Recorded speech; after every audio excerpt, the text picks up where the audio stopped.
Right now, so I'm going to play a song. I want you Okay. to try to guess what it is. No, it's not a song. A sound, and I want you to try to guess what it is. Ready? If you actually get this, I'm going to be absolutely... A sound? Sound. Some audio. I'm getting video, too, but you're just going to get the audio. Permanent aftershocks, or do you think that we have a chance of being able to sort of swing out of the... Guess what that's the sound of. But I think that that's probably at this point. I think we're not going to get to this recession. We'll get to something else. If you listen, you can hear a voice in there. That is Ben Shapiro walking through the Yale campus to speak to kids for Young Americans Foundation about October 7th. Big miss by me for not knowing that he was going to be doing that, to give my feeble pitch that would have been shot down. But if you saw earlier today, there is at Columbia University huge pro-Hamas protest. I guess the thing to me that I don't understand about all this pro-Hamas stuff that they're all into for this cause is that if it's not about just liking terrorism and killing Jewish people, then why are you celebrating October 7th? Right. If it's just about the quote-unquote genocide. There was no, quote, genocide on October 7th. Except in the direction towards the Jewish people. Right. Exactly. Right? Yes. There was... So, that's not when, the Jewish bombing campaigns on Gaza started. October 7th. That's when Hamas people killed a bunch of Jewish people, including women, children, people who were just at a music festival, raped them, tortured them, kidnapped them in cold blood, right? That's that day. So I don't get why that's a day that you're excited about. Unless you just like killing Jewish people, which seems probable to me. But how does it work that, people he's in finance, she's a advocacy lawyer, their kid is 20 years old, goes to Emerson or Columbia, whatever, and is celebrating Hamas because the colonizers finally got some pushback. What? How are you? How is this now the new? This is just growing pains. Yeah, it's very weird to me. Right, because this is especially. This is not the exact occasion. Is when kids were murdered in front of adults, their parents, and vice versa, and a whole bunch of people were brutalized at that concert, etc. Mm-hmm. So, it's a celebrating. These are these young people celebrating essentially the Manson murders, the gruesome Manson murders, and their parents are just okay. Right. So, what is it about What is it about 2024 that you look at these values and say, yeah, there you go. And it's weird to me. So British Vogue has this article out. 1 year of the war on Gaza. We've got to find a way to make this stop. Freaking amazing. It's now a year since the Israeli army started bombing Gaza following the 7 October Hamas attack. It's amazing. Over 41,000 Palestinians are confirmed dead, although the Lancet estimates the true death toll could be 186,000 or higher. The airstrikes, the ground invasion, the killing of the Palestinians in Gaza has continued as the ever-worsening. It just goes on and on about this stuff, and it goes through, it talks to 4 British women who've taken action to demand an end to the suffering in Gaza. And, the first one slays me. So this gets at what you're saying, how do these young people, how is this possibly normal? Kajita, 27, a copywriter from Pudsey in West Yorkshire. She's part of Palestine Action, a group that uses direct action against arms companies linked to Israel, risking arrest. I wasn't political before, and I only had a vague awareness about Palestine, but all that changed after 7 October. What? So you saw October 7th of last year, and you, a 27-year-old living in England, were like, you know what? Those people, the 7 October raping and killing people, I've never been interested in politics, but that's a cause I like. That's psychotic. Well, yes. And who got to you first? How do you see How do you see the rape and murder Let me of run these right out and people- start protesting for those I have guys. a question for you. Yeah. Would this woman, had she just seen footage of the rape and murder and without any context, without knowing what it was, to somebody getting shot in the head, or like I saw somebody stabbing somebody in the eye socket, or just the brutalization of rape of women, would that woman have? What would she have felt if she was not told what parties were involved in this? Is it simply that it was dressed up? Oh no, it's okay. It's Jews. I mean, if she didn't know, if as far as she knew, it was Moroccans and Houthis, whatever. Yeah, I don't know. Because, I don't know. I mean, Is it just, do you just like the rape and murder and that seems good to you? Yeah. I don't know. I don't understand it. I don't get, and this is why I'm saying, like, I don't understand then if it's not, why October 7 to you? If you're on that side, why is October 7 meaningful to you? And like I don't know what the answer is because I don't see them answering that, and I'm afraid that their answer would be more disturbing than the non-answer. Is it all simply? I mean, our college is so good at teaching like the fight for Algerian independence and the torture and murder of French occupiers. Are these professors so good at doing that literally these kids are rebuilt? Yeah, I don't know. There's got to be some part of it because you assume, I don't know. I assume Columbia's $100,000 a year or whatever, maybe more. Who knows? Mm-hmm. But I assume that that's the idea. Is that okay? I'm being downloaded into for $100,000 a year. So this is the good stuff. So I'm gonna take everything they tell me, and that's it. So and that's why you're ripping off and don't believe the lying Jews because they're gonna put up pictures of people they say were kidnapped. There was no kidnapping. There's no rape. So just rip off down the posters, and you're being a really good person when you do that. Mm-hmm. Like, I don't get it. And I just don't understand how you would say, yeah, that's a good... No, it's that person should be raped. It's okay. No, that person should have their arms cut off and should bleed to death there. That's okay. Where are you... and it's really like made radicals out of. I mean, I guess. The woman who I told you who had the problem with her son having a friend who had a MAGA hat. Mm-hmm. Well, you should have heard her when the George Floyd thing happened. Mm-hmm. This is a woman who lives very comfortably in Groton, Massachusetts, who's a lovely person that I've known for 30 years. Right. Effing pigs, freaking cops are effing Nazis. Like, after the George Floyd thing, it's like, what the frig is, what, how do you even talk that way? Right. Same thing with down the street, what did the poster say down the street with the woman?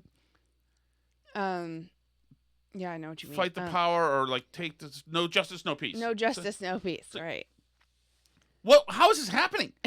How is this happening that these people are seeing this, and these otherwise people who are fairly sane doing, but then you look at the country. But like, it's always people who seem fairly sane. Like, it requires some modicum of people who are fairly sane for anything to happen. Like, obviously the example in our times that people use a lot is like, how could people have let the Holocaust happen? But there's also like, how did the French Revolution happen?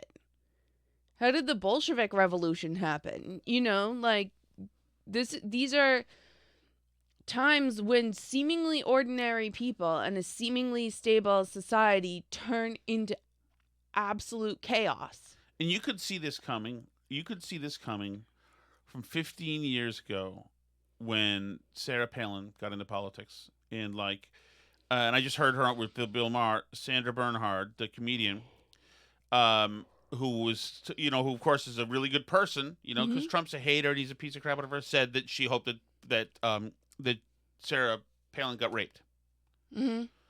That woman is so bad that she needs to be raped. This is a woman, a feminist, right, saying that that's the right prescription for her attitude. That'll shut her up.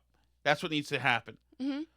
But yeah, the vileness is absolutely like through the. Well, and that's why, like, people are apparently, like, recalibrated towards revolution and violence, like, very, very easily, right? You know, you see this stuff about, like, the Trump assassination attempt, and, I mean, a lot of these people who were fired for saying stuff like, I can't believe the shooter missed, what a bummer, you know, they were genuinely surprised because they thought that was, like, a foregone conclusion. Everybody wants Trump to be shot. Like, and it's not a huge step from that into, like, I want his supporters to be shot. Yeah, like, we're going to a play. What are we seeing? We're seeing Shakespeare in the Park where Trump gets stabbed to death at the end. What else would we see? Of course. But I think that, like, when we talk about, like, the October 7th stuff, it's thrown into such high relief because that is a time, like, we're very fortunate in the United States that most of us are, like your friend Amy, leading a very comfortable existence without a lot of violence and chaos and war. And I mean, certainly in the United States, it's been since, you know, the Civil War that really we had a war in the continental United States, right? Unless I'm missing something. No, that's right. That's like right. Going on in people's lives inside this country, right? Like, Well, right. I mean, yes, correct. And we've So- been attacked a couple times. but yeah, yes. yeah, like Pearl Harbor Right. and, you know, I mean, there's been stuff, but in terms of, like, it impacting day to day people's lives where they're living in a war zone, I mean, that's, like, it's been out of modern political memory. Yes. Right? And, like, we're very fortunate to live in a place where, in a time where violence, for the most part, is, like, not very real to us. And I've, like, seen people comment that even about the January 6th stuff, that, like, there's something, like, almost quaint about seeing the videos of the January 6th protesters, like, walking through the Capitol and, like, following the little rope lines and Yep. stuff, that it's like Americans are so pampered that we don't quite know what to do. Like, we don't really have, like, political violence quite. Well, You know, like, in our modern political experience. well, yes. Right? I mean, And so yes. we don't, like, it's not real to us. It's like a game to us. And it's, I guess what's crazy to me about October 7th, right, is that people saw on video, put out there by the Hamas terrorists themselves, real murderous violence, one-on-one between individual people, rape used as a tool of war, murder against civilians, murder against children, kidnapping, horrors. Abuse of bodies, you know, young women's bodies being treated like war trophies, right? Like, just horrors beyond our day-to-day experience. And a bunch of our fellow American citizens saw that and said, yep, looks pretty good. You know, and that to me, like, living in modernity and in the West and, like, all that that's what's crazy to me, because you got to see videos. Tell him to stop and tell him to stop or else he's in trouble. We got to see, you know, the real thing. Right. And a bunch of people were for it. Like, and that's, you know, when the college students go out there, it's like a little bit of a game to them.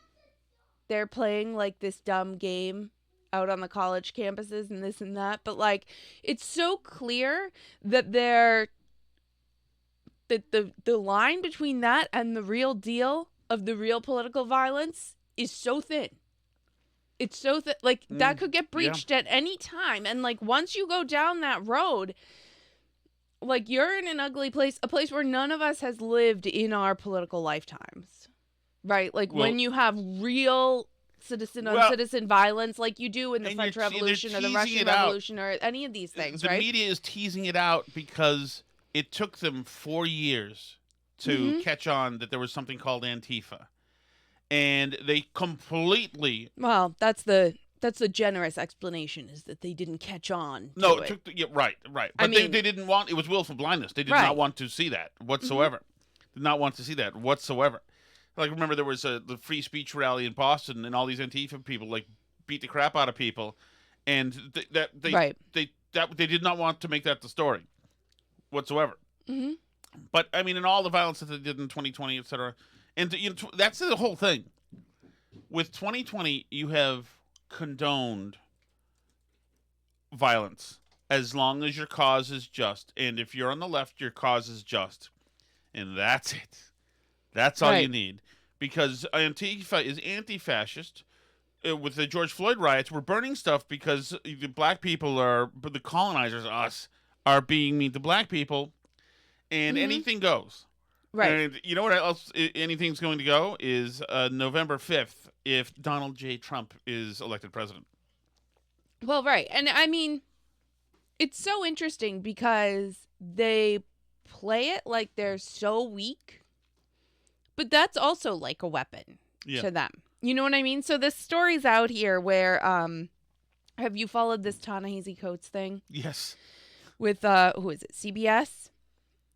Yes. This is such a great story. It's such a great story. And they did an interview with him, and, here, let me play this. Okay. The guy, Tony Dokupul, I don't know, of CBS, kind of puts it to Ta-Nehisi Coates, who, by the way, I tell him to stop right now, or else he's in trouble. Dad said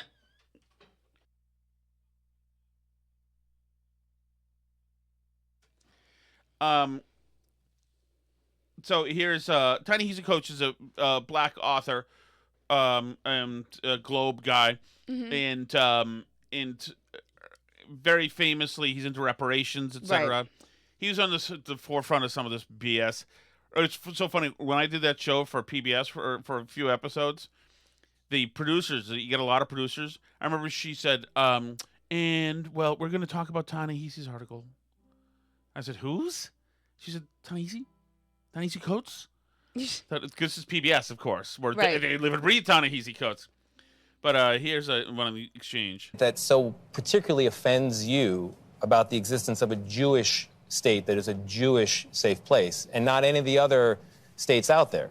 There's nothing that offends me about a Jewish state. I am offended by the idea of states built on ethnocracy, no matter where they are. I'm the child of Jim Crow. I'm the child of people that were born into a country where that was exactly the case, of American apartheid. I walk over there and I walk through the occupied territories and I walk down the street in Hebron. And a guy says to me, I can't walk down the street unless I profess my religion. I'm with another pastor. No. I want to. This is very, very important. It is important. It is extremely important. Yeah, lay it down. I'm working with the person that is guiding me is a Palestinian whose father, whose grandfather and grandmother was born in this town. And I have more freedom to walk than he does. He can't ride on certain roads.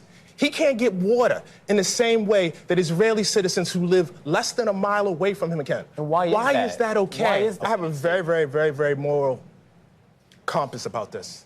And again, perhaps it's because of my ancestry. Either apartheid is right or it's wrong. So,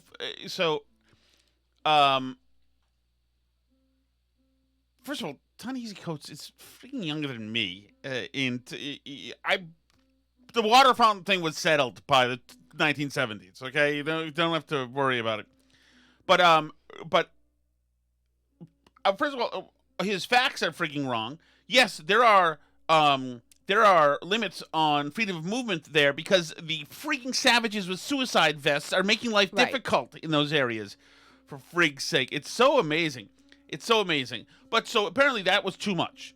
The fact that did I hear the other reporter trying to like step in?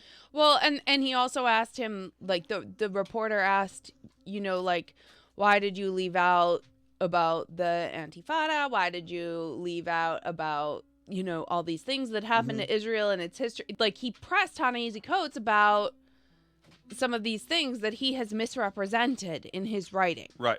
About Palestine specifically. And this, like you say, was too much.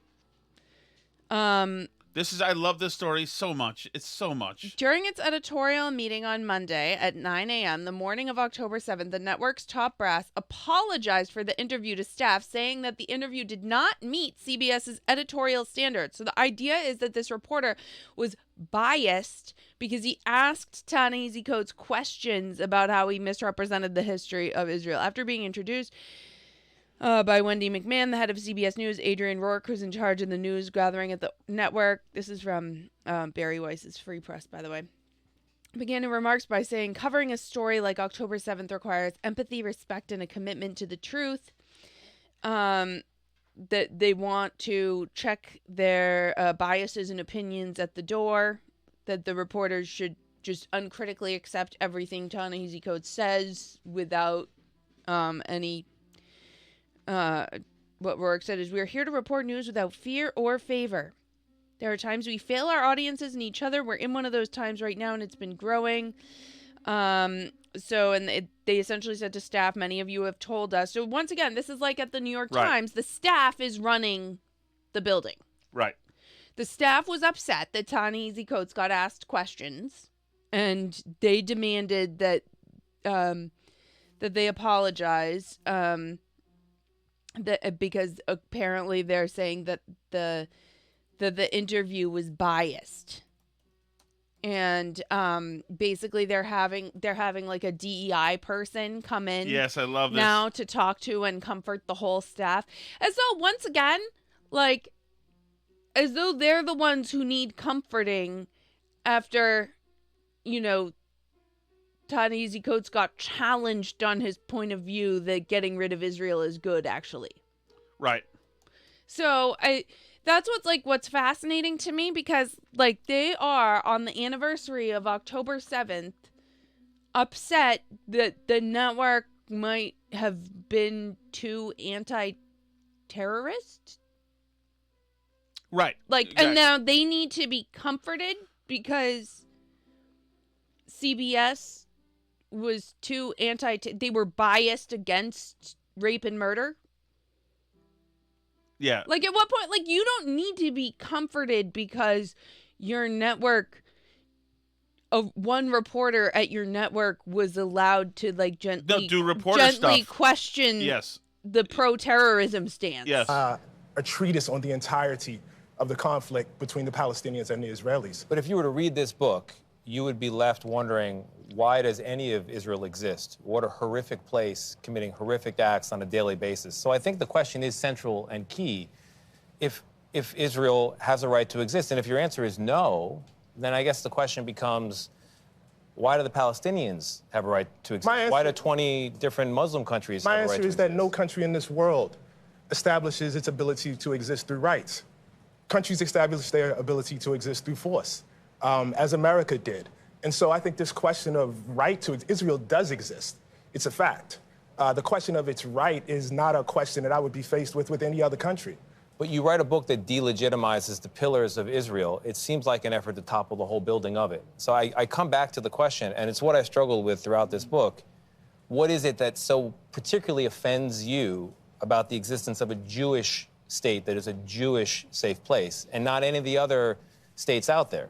There's nothing that offends me about a Jewish state. I am offended by the idea of states built on ethnocracy, no matter where they are. So now we're back to the same part that you played. But yeah, I mean, so that's the interview that was so racist and biased. That's the line of questioning that apparently was so racist and biased and unacceptable that the entire CBS News staff now needs a special diversity person to come in and lead their conversation on it.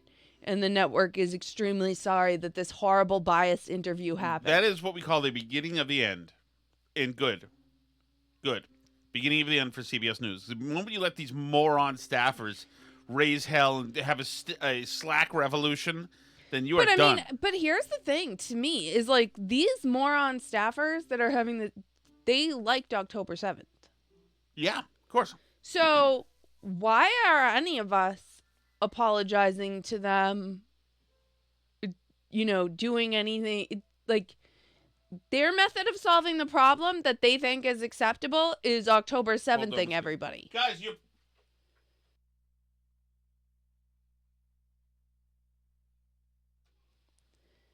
So they don't need a diversity coordinator to come in and talk to them. Like, they should all be fired just for even thinking that that interview is biased. Like, if you come to management and complain that that interview was too biased in favor of Israel, and that, like, as a network, we're letting people down because we're too biased against October 7th. Oh, yeah. Like, that. If you think October 7th is good in any way, you should not have a job at that organization. No, absolutely not. And also, we're doing journalism here. Or some people are. Shut up. I don't care. Like, maybe you work in the freaking copy department or freaking administrative, These are the same whatever. people who think It's that like, they should shut up. live fact check dude, everything Trump says all the time. I had this at the... But Ta-Nehisi Coates can't, like, take a question about history that he just wrote a freaking book on. I had this at the Herald where I had people angry at me for columns I'd write. I remember one of the... These are hard news reporters. One of them, came to me the next day after I wrote something about Sheriff Joe Arpaio. This guy was Hispanic, and said, and he huffed and puffed, and he said, that guy hurt a lot of us. That guy hurt a lot of us, and hurts a lot of us. It's like, shut up, dude. We're doing a newspaper here. I do opinion stuff, and you do your little bitch reporting stuff, and I won't go after your reporting because I don't care about your reporting, and I'll never read it, and you leave me alone. It's like, it's freaking incredible. I can't tell you how many times. And these are all guys in their mid-20s. Now they're in their 30s. And, no wonder it's about Madam Time yard signs are actually selling. It's amazing. It's amazing. The just frigging thin-skin entitlement. You wrote something that hurts my feelings in the building. You can't do that. We need to have a freaking DEI person. Ta-Nehisi Coates is freaking just grifter. The DI people are fucking they're grifter. Whatever. We got a lot to get to here, but not all that much time. So yeah, we're low on time. So. I found this. Tucker was with Elon Musk. Mm-hmm. I am, for the first time now, kind of intrigued by this. Will that ever come out, do you think? This is about Epstein. You know, I think part of why Kamala's getting so much support is that if Trump wins, that Epstein client list is going to become public. Yes. And some of those billionaires behind Kamala are terrified of that outcome. Yeah. Do you think Reid Hoffman's uncomfortable? Yes. Yeah. And Gates. And Gates. Yeah. And I only ask that because you just look at them and you're like, that's a nervous person right there. I don't know. I mean, I assume you know them. Yeah. Yes. Reid Hoffman was my vice president of business development at PayPal. Yeah. 24 years ago. Does he seem nervous to you? Yeah, I mean, he's terrified of a Trump victory. Because of the disclosure that would follow? I think, yeah, I mean, I think he's certainly ideologically not aligned with Trump anyway, but I think he is concerned about the Epstein situation. That is freaking explosive. Yeah. So there's a bunch of people on Twitter, like lefties on Twitter, saying that they think that quote, the rumors in tech circles supposedly is that Elon Musk is backing Trump so heavily because he wants to be like a shadow president. I think there might be some truth to that. Then he wants to get around like the natural born citizen stuff by like secretly running the country from behind Trump. But I'm getting that. Totally. So, I mean, I want to play just a little bit. I don't know. I am super curious because we talked about how there's no high quality polls out post-debate. Like, there's just not a lot of them. YouGov did come out with polling results today. They have Trump and Kamala tied nationally, which is... We didn't talk about this? No, we talked about that this morning. morning. Our days are too vast. Yeah, but they have them tied nationally, 47-47. They had her up 4 in September, so that's not good. And this time in 2020, they had Biden up 9. So that's not a great sign for Kamala. I mean, the other thing about all this is that the poly market betting markets have jumped very sharply towards Trump, which people are saying hints at like... There's some internal polling numbers floating around out there that some people are seeing, either internal polls from them or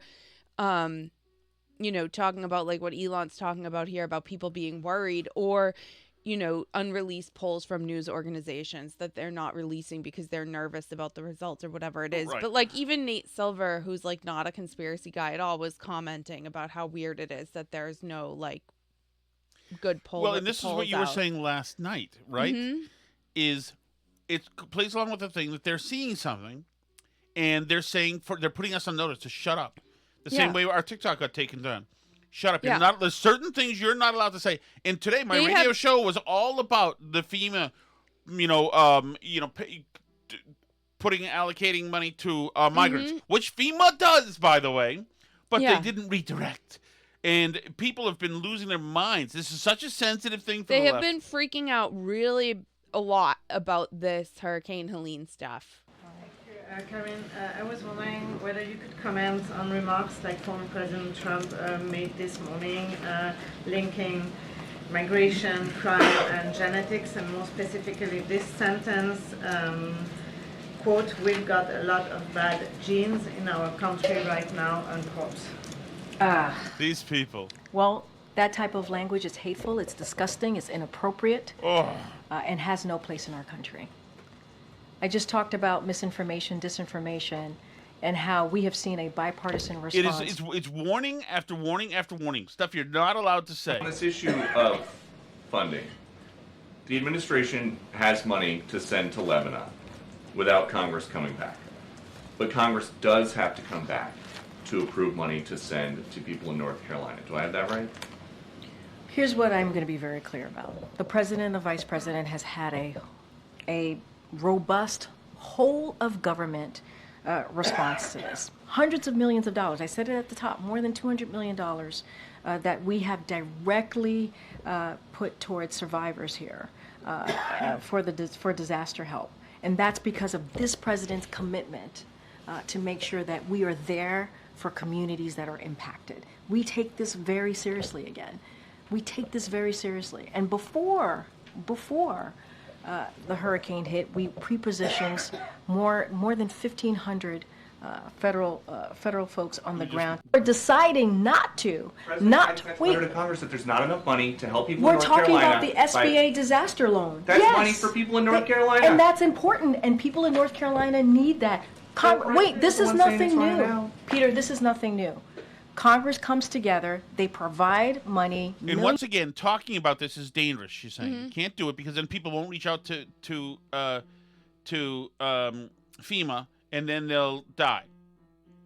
Right. There's never been a problem like this in any other hurricane response, by the way, that I can recall, where there was like this, you're not allowed to question whether or not the government is doing a good job with this. Right. Certainly during Katrina, you never heard anybody say that it was dangerous to question whether the Bush administration had a good response to Katrina. Did anybody say that? Did anybody say, like, no, you're not allowed to criticize the FEMA response to Katrina? No. That's extremely dangerous? Right. No. Kanye West went out and said George Bush doesn't care about black people, and he was hailed as a folk hero by the entire left for saying that. Yes. So, I mean, like, don't pretend to me like all of a sudden it's dangerous to question government responses to hurricanes. Like, you can agree with it or disagree with it. You can say Kanye West is an idiot, or you can say, of course, that's ridiculous. We've had an incredible, amazing response to Hurricane Helene, and it's been the best response ever of all time. You can certainly do that, but, and it doesn't even, you don't even have to go back to Katrina. You can go back to the criticisms of, Donald Trump throwing paper towels and, AOC saying it was Donald Trump's fault that her abuela's house still leaked or whatever it was, right? Like, people have been questioning for political reasons, whether justified or not, government responses to disasters for a very long period of time. And you can like it or not like it. You can agree or disagree. You can go out and say it's misinformation if you want to. But, like, this thing where it's, like, this is incredibly dangerous and we need to shut down this talk that maybe the government response wasn't perfect, that's new. And that's actually dangerous. And prioritizing these disasters. Of course, priorities matter to people. Timing is of the essence. People die. So there's all this FEMA Tommy content. in New Hampshire mentions Hawaii too. The Right. Hawaii thing, obviously. Like Right. This is all this female content all over the place, like this. Sparked a few things in my mind, thinking about preparedness and how you said, LGBTQIA people and people who have been disadvantaged already are struggling. That's a FEMA guy. Yeah, that's the problem. Yes, they're more concerned about rescuing LGBTQ plus people. And what's the one I read to us the other day from the 19th? I can't even remember if I did it on the show or if I just told it to you personally. The 19th News was like, we're starting a fundraiser to help people in the Hurricane Helene disaster zone who need abortions. Right. Like, these are all, like, the people on the left, and they're, like, the way they mentally respond to disasters is messed up. Absolutely. They're confused people. If their first thought is, like, LGBT people and abortion. Well, you had in Connecticut, in other big blue states, you had, during the COVID thing, you had them chasing down black people so that they get the vaccines out through the lens of equity. Yeah. And they're like, leave me alone, man. I don't want your stupid vaccine. Leave me alone. We should play this. This is Kamala on 60 Minutes. My plan is about saying that when you invest in small businesses, you invest in the middle class, and you strengthen America's economy. Small businesses are part of the backbone of America's economy. But pardon me, Madam Vice President, the question was, how are you going to pay for it? Well, one of the things is I'm going to make sure that the richest among us who can afford it pay their fair share in taxes. It is not right that teachers and nurses and firefighters are paying a higher tax rate than billionaires and the biggest corporations. And I plan on making that fair. But we're dealing with the real world here. But the real world includes... How are you going to get this through Congress? You know, when you talk quietly with a lot of folks in Congress, they know exactly what I'm talking about because their constituents know exactly what I'm talking about. Their constituents are those firefighters and teachers and nurses. They're going to need the DEI training to be extended throughout the week, I think. Well, and CBS. That's her struggling to answer, like, I mean, they're not the hardest questions, but at least they're, like, sort of policy questions. Do you have the clip of her with Colbert this is part of her media tour that is not going well? The one I sent it to us. Yeah, it's like a TikTok. She can't answer, like, easy, like, not even policy questions. What is it that is, to coin a phrase, great about America and that kindles your love for it? There's so much. There's so much. And you're right, and I have the blessing and privilege of traveling all over our country. And in particular, in these years where we have witnessed so-called leaders attempting to create division between us, I meet people who are just the people who are the ones who are the most optimistic about what is possible, who believe in each other, who understand that we all have so much more in common than what separates us. People who, you know, when people are out there protesting, you know what, God love them because we have a nation that says that we will allow freedom of speech, freedom of association. And for the most part, we all stand for that, even if we agree to disagree. I look at who we are. We believe in freedom and liberty as Americans, and we fight for it. Now, there will be those at the extremes, but the vast majority of us, I think, great pride in understanding that our democracy will only be as strong as our willingness, each one of us, to fight for it. And when I travel our country, that's what I see. So, if you're, like that, I mean, if you're looking for substance, obviously that's not going to do it for you because you're going to say, "Oh, this person doesn't know anything." But if you're looking for feel positive,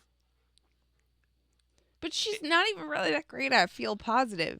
Well, no. You can feel her, like, cast around, and then, like, she'll hit on something that's part of a phrase she delivers in stump speeches, like the so much more in common than what separates us. Oh, that's a rough one.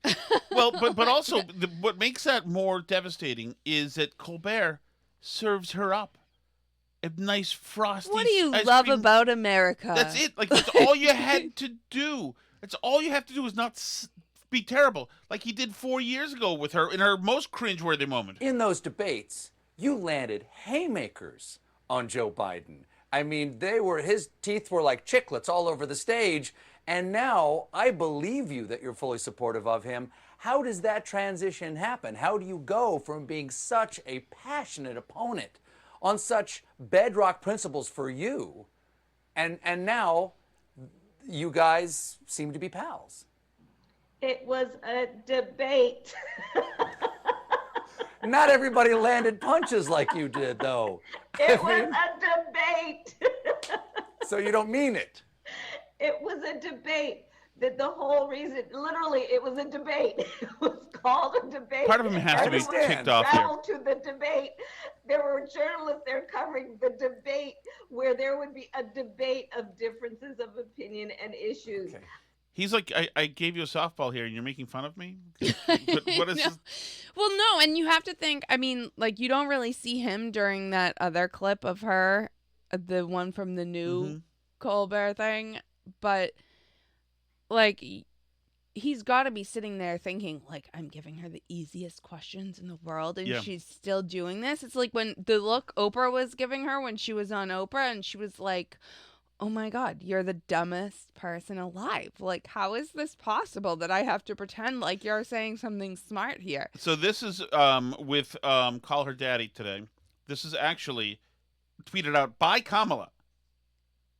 Almost 1 in 4 Gen Z and millennials say they don't want to have kids because it's too damn expensive. How are you going to help young people not feel left behind? First of all, it's a very real issue, and we need to take it seriously. And I do take it very seriously. So there are a number of issues that contribute to that feeling.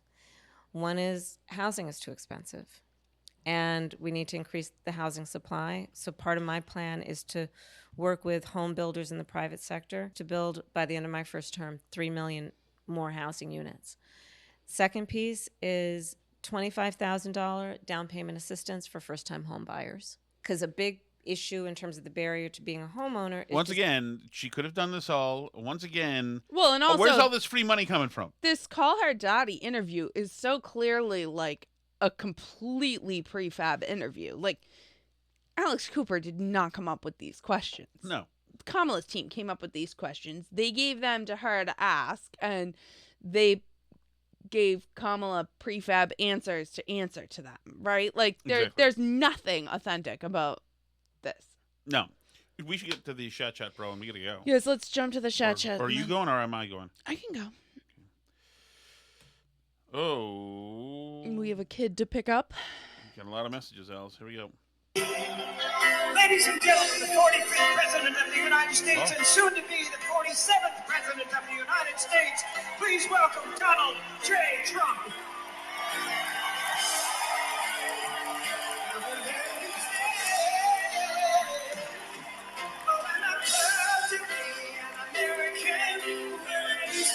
Can he just die like he would? Is he alive? I don't think he died, did he? I don't know. Maybe I totally missed it. Go ahead. I don't know. So this is a tough one up here because it says play this second. Does something say play this first? No. Second after what? I don't know. Well, maybe you should play all the other messages until you hit one that seems relevant first, and then play that. Probably. Hey guys, Paul in the car. Paul. Tom, Yeah. the Mr. Coffee scenario, scandal, whatever we want to call it, fantastic. Welcome, a welcome story from all of the craziness in the world and the chat feuding, and which I'm here for. I enjoy it, but that story was fantastic. And I can call myself a Mr. Coffee thief as well. Here we go. I've not with a coffee urn, or carafe or whatever the hell we want to call it. I have too done the old switcheroo and didn't lose a wink of sleep over it. So here we I'm go. with you. Yes, it's stealing. No problem at admitting that, but that's okay. We get screwed all the time, so they might as well get screwed too. Good job. Thanks. Thank you, Paul. That is great. By the way, there's another message. This Paul in the car take 2. So Do we know any? Okay. I don't know if you've seen that Harris was on Call Her Daddy. Yes, we did. Meanwhile, the Carolinas and Florida and all that region is just devastated. Yeah, She's she got to get on literally Call Her recorded Daddy and it talk while about people were dying. her past sexual relations and whatnot. What are the odds she goes on there and talks about the stuff she did with Montel Williams and Willie Brown? Like, she's gonna bring up that Montel and his friends, gave her a spit roast, or I don't know even that means. Do you know what that means? Willie Brown gave her a rusty trombone. Who That knows I what think she's I know gonna what be that on there means. talking about? But it's probably gonna be really nasty talking, because that's what that podcast is. I mean, If she did, I would be so impressed. I know. That actually would be interesting and game-changing if she went on and did, like, the type of stuff they normally talk about on that podcast and was, like, there for it. Oh, yeah. That would be, like, game-changing Yeah. for the race. That would definitely shake up people's expectations. Hey guys, Paul in the car. This might be take 2. I've been Okay. having a little issue with SpeakPipe, and I think it's me, not the program. But if you got a partial message from me, and I apologize about that. Bottom line, I've said this before. Kamala is done. She can't get in. She can't be our president. I'm willing to accept, half brains, but she's not even a half brain. And she's as Jesse, I think his name was, from Australia said. I mean, Jamie. This is far more reaching than just our borders. This extends globally, and Yeah. Her failure in North Carolina and soon to be Florida with the hurricane That response. we're not allowed to talk about. Yeah, you can't talk about that. It's dangerous because you're getting people to not trust FEMA. A complete travesty, a complete, just slap in the face of any American, legal American that is, but any American. I mean, it's just complete travesty. So again, sorry about the double wrong. message. I wasn't sure if the first one went through, but thanks, guys. Not at all. Yeah, but he raised a good point, because I do think about this. I'm like, will our country actually survive 4 years of this woman as president? I mean, it will be an exciting downfall. For sure. Yeah, no kidding. Will there be invaders? It would be interesting to see. You don't know who you're going to get if she's president. You don't know. Well, you're going to get these psychoactivists that are going to run the administration because she has zero convictions or interests of her own. Right. So I've reached that age where I'm starting to pull muscles during sex. What? Like, everything will be going great, and then I feel like tightness in my back or my hips. Yeah. And then I'll be on the ground, just thriving in pain, having back spasms, while she's in the bed texting and going on Insta. So, sorry about that. Yeah, I feel like I'm getting old. Yeah. I don't know if I can keep up with these young ladies. Oh my goodness. Jesus, this is sad. Alice, thoughts? Sorry, this is happening to you, Justin. Have you? I have not experienced that exactly, but I don't know. But I don't have to keep up with young ladies, so I don't know. Hey, Alice, how you doing? Hey. Thank you so much for the kind words. I really appreciate you defending me, but honestly, I don't need much of a defense from the sophomoric people on the chat who don't have an original thought and cannot create content on their own. And a lot of people love to latch on to the theme that creative people start with. For example, Steve from Merrimack, I think, and myself made jokes to Tom about his sexuality, and all of a sudden there was a bunch of messages about Tom's sexuality because people like to latch on. They also do that with Minahan whenever he comes up with something, a narrative. People love to latch on to that because they don't have that ability to create things on their own. And there's a lot of people out there, for example, that could never develop a podcast or, never come up with creative thought because any names, they would Steve? Rather follow and so true. Go along with a make-believe narrative where, there are some people, and, I won't mention names, who will send DMs to me saying, hey, Just have fun with it. And that's what I try to do. And, I love when I get under people's skin. I love when people leave me these messages because I know that this is all make-believe. I know it's all a fairy tale. And, people have that ability to leave a message, and a lot of times it's anonymous. You'll never run into this person in public. So, hey, I'll say whatever I want because it really doesn't matter. But as Tom can confirm, once you meet a person in public, it's so much different. And you get a different perspective about a person. So, and I'm sure Tom can agree that when we met each other in person, it was very cordial, nice, and funny. I mean, that's just the way people operate. So if the sophomores, the juveniles want to continue their narrative, they can do it, but they can also go piss in the wind as far as I'm concerned, because it really doesn't bother me and all I do is laugh about it. Thank you so much. Take care. Hey, Steve, there you go. I'm glad to hear that. Take good Nobody care by of name, yourself, by the way. Steve. If you were Yeah, to piss in the wind, there's a good chance it's going to hit you. I don't know if Steve realized that. Or he probably Don't wouldn't. take shots at Steve. Enough of this. By the way, yes, Steve from Merrimack calls me pretentious and calls me a showboat. But is it me, or did he sound like a needy, and Tom, you could beep this out, didn't he seem like a needy asshole when he came on the other day and said that he felt vindicated by the Australians? I mean, what the heck is he talking about? What a boob.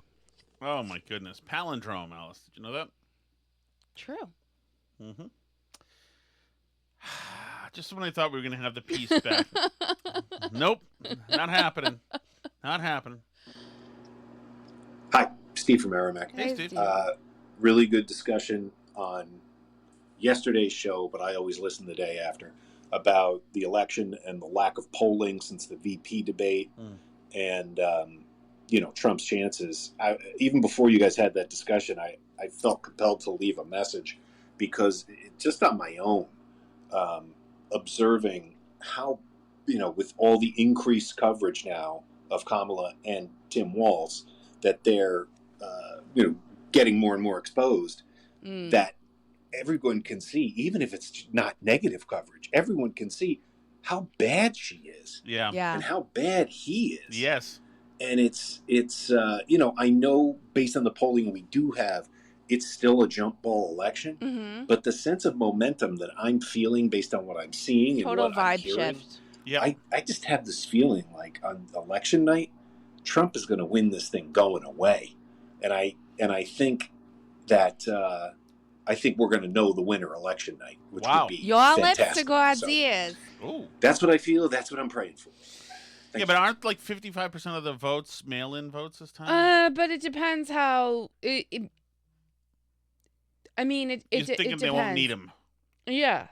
Yeah, I mean, because it depends, because they're going to look at what's already in and how close it is. Do you know what I'm saying? Yeah. Like, they know the counties that they're still counting and, what's outstanding. So, if they have a ton of mail-in votes still to count from really, really blue counties and they're still, and it's very far away. But I hope Steve's right. Steve, there's part of me that dares to dream that you're right and, Yeah, I mean, I do think there's a possibility because we're still pretty far out from Election Day. I know obviously there's already early voting in plenty of states and all that stuff, but still a lot of people still do vote not for another month. Yeah.